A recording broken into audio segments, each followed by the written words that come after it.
Hi, welcome to యోఏ TV. Telangana రాష్ట్రంలో అధికార party versus cinema industry war జరుగుతోంది. ఈ నేపథ్యంలోనే కొంతమంది సినీ ప్రముఖులు సీఎం రేవంత్ రెడ్డితో భేటీ అయ్యారు.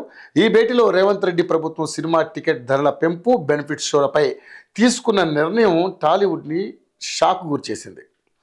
అల్లు అర్జున్ అరెస్టు పరిణామాలు తెలంగాణలో తీవ్ర మార్పులకు కారణమైంది. ఇక నుండి తెలంగాణలో బెనిఫిట్ షోలు, ప్రత్యేక షోలు, టికెట్ పెంపు ఉండదని అసెంబ్లీ సాక్షిగా ముఖ్యమంత్రి రేవంత్ రెడ్డి, మంత్రి కోమటిరెడ్డి స్పష్టం చేశారు.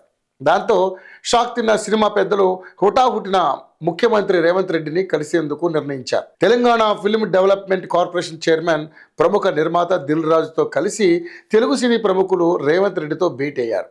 తెర వెనుక నుంచి అంతా నడిపించిన చిరంజీవి భేటీకి దూరంగా ఉన్నారు.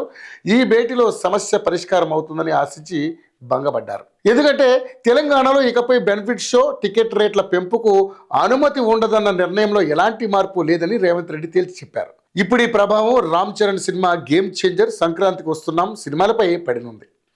ఈ రెండు సినిమాలు సంక్రాంతికి విడుదల కానున్నాయి. వీటితో పాటు భవిష్యత్తులో విడుదల కానున్న సినిమాలపై ఇదే ప్రభావం పడనుంది. ఇప్పుడు తెలుగు సినీ ప్రముఖులకు ఏం చేయాలో తోచడం లేదు. ఇప్పుడు ఈ సమస్య పొరుగు రాష్ట్రం ఆంధ్రప్రదేశ్ వైపు టర్న్ తీసుకుంది. అక్కడ సీఎం చంద్రబాబు ఎలాంటి నిర్ణయం తీసుకుంటారు? రేవంత్ బాటలోనే సాగుతారా, లేక సినిమా వాళ్లకు మద్దతుగా నిలుస్తారా అనే ప్రశ్నలు వినిపిస్తున్నాయి. ఇప్పటికే ఏపీ ప్రత్యేక షో, బెనిఫిట్ షో, టికెట్ రేట్ల పెంపుకు ఏపీ ప్రభుత్వం అనుమతి ఇచ్చేసింది. కానీ తెలంగాణ ప్రభుత్వం తీసుకున్న నిర్ణయం ప్రభావం ఏపీ పాలకులపై పడే అవకాశాలున్నాయి. తెలంగాణలో టికెట్ పెంపు లేనప్పుడు ఏపీలో మాత్రం ఎందుకనే విమర్శలు వచ్చే అవకాశం ఉంది. రేవంత్ రెడ్డి నిర్ణయాన్ని చంద్రబాబు కూడా ఫాలో కావాల్సిందేనా అనే చర్చ నడుస్తోంది. సంక్రాంతికి వస్తున్న భారీ చిత్రాల్లో గేమ్ చేంజర్ ఒకటి. దీంతో పాటు బాలకృష్ణ నటించిన డాకు మహారాజ్ కూడా ఉంది. ఈ క్రమంలో ఏపీ ప్రభుత్వం అనుమతిస్తే ప్రజల నుంచి, లేకుంటే సినీ ప్రముఖుల నుంచి విమర్శలు ఎదుర్కోవాల్సిందే.